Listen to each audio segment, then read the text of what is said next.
Tolstoy की एक प्रसिद्ध कहानी है कि एक आदमी के घर एक सन्यासी मेहमान हुआ, एक परिव्राजक। रात गपशप होने लगी। उस परिव्राजक ने कहा कि तुम यहाँ क्या ये छोटी मोटी खेती में लगे हो? साइबेरिया में मैं यात्रा पर था, तो वहाँ ज़मीन इतनी सस्ती है कि मुफ्त में ही मिलती है। तुम ये ज़मीन छोड़ छाड़ कर बेच बाच कर साइबेरिया चले जाओ, वहाँ हजारों एकड़ ज़मीन मिल जाएगी।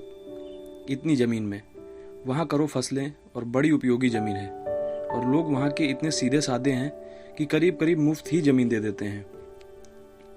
उस आदमी को वासना जगी।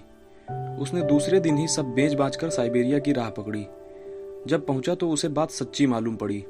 उसने पूछा कि मैं ज़मीन खरीदना चाहता हूँ। तो उन्होंने कहा, ज़मीन खरीदने का तुम जितना पैसा लाए हो रख दो, और ज़मीन का हमारे पास यही उपाय है बेचने का कि कल सुबह सूरज के उगते तुम निकल पड़ना और सांझ सूरज के डूबते तक जितनी ज़मीन तुम घेर सको घेर लेना। बस चलते जाना। जितनी ज़मीन तुम घेर लो, सांझ सूरज के डूबते डूबते उसी जगह पर लौट आना जहाँ से चले थे। बस यह शर्त है। जितनी ज़मीन तुम चल लोगे उतनी ज़मीन तुम्हारी हो जाएगी। रात भर तो सो ना सका वह आदमी। तुम भी होते तो ना सो सकते। ऐसे क्षणों में कोई सोता है? रात भर योजनाएं बनाते रहा कि कितनी ज़मीन घेर लूं। सुबह ही भागा, गांव इकट्ठा हो गया था। सुबह का सूरज उगा, वह भागा। उसने अपनी रोटी भी ले ली थी, पानी का भी इंतजाम कर लिया था। रास्ते में भूख प्यास लगे तो सोचा था चलते ही चलते खाना भी खा लूंगा, पानी भी पी लूंगा। रुकना नहीं है, बस चलते जाना है, दौड़ना है।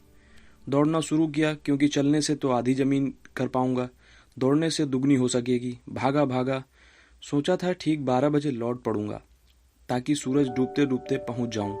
12 बज गए, मीलों चल चुका है, मगर वासना का कोई अंत नहीं है। उसने सोचा कि 12 तो बज गए हैं, लौटना चाहिए, लेकिन सामने और उपजाऊ ज़मीन थोड़ी सी और घेर लूं। जरा तेजी से दौड़ना पड़ेगा। लौटते समय इतनी ही बात है, एक ही दिन की तो बात है, और जरा तेजी से दौड़ लूंगा।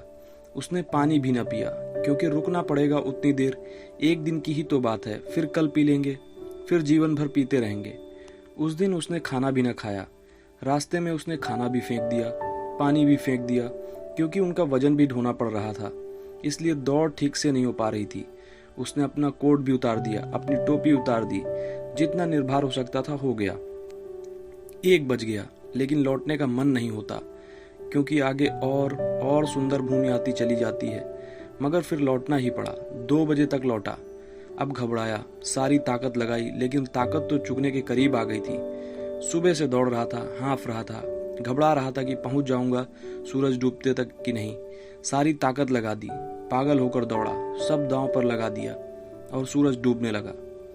ज्यादा दूरी भी नहीं रह गई है, लोग दिखाई पड़ने लगे। गांव के लोग खड़े हैं और आवाज दे रहे हैं कि आ जाओ आ जाओ। उत्साह से बोल रहे हैं, भागे आओ। अजीब सीधे साधे लोग हैं। सोचने लगा मन में, इनको तो सोचना चाहिए कि मैं मर ही जाऊं, तो इनको धन भी मिल जाए और जमीन भी ना जाए, मगर वे बड़ा उत्साह दे रहे हैं कि भागे आओ। उसने आखिरी दम लगा दी। भागा भागा भागा, सूरज डूबने लगा। इधर सूरज डूब रहा है, उधर भाग रहा है। सूरज डूबते डूबते बस जाकर गिर पड़ा। कुछ 5-7 गज की दूरी रह गई, घसीटने लगा। अभी सूरज की आखिरी कोर क्षितिज पर रह गई, घसीटने लगा। और जब उसके हाथ जमीन के टुकड़े पर पहुंचा जहां से वह भागा था, उस खूंटी पर सूरज डूब गया। वहां सूरज डूबा, यहाँ यह आदमी भी मर गया। इतनी मेहनत कर ली, शायद हृदय का दौरा पड़ गया होगा। और सारे गांव के सीधे साधे लोग जिनको समझाता था हंसने लगे और एक दूसरे से बात करने लगे। ये पागल आदमी आते ही जाते हैं, इस तरह के पागल लोग आते ही रहते हैं। यह कोई नई घटना न थी। अक्सर लोग आ जाते थे खबरें सुनकर और इसी तरह मरते थे। यह कोई अपवाद नहीं था, यह नियम था। अब तक ऐसा एक भी आदमी नहीं आया था जो घेर कर जमीन का मालिक बन पाया हो। यह कहानी तुम्हारी कहानी है, तुम्हारी जिंदगी की कहानी, सबकी जिंदगी की कहानी है। यही जो तुम कर रहे हो, दौड़ रहे हो कि कितनी जमीन घेर लें।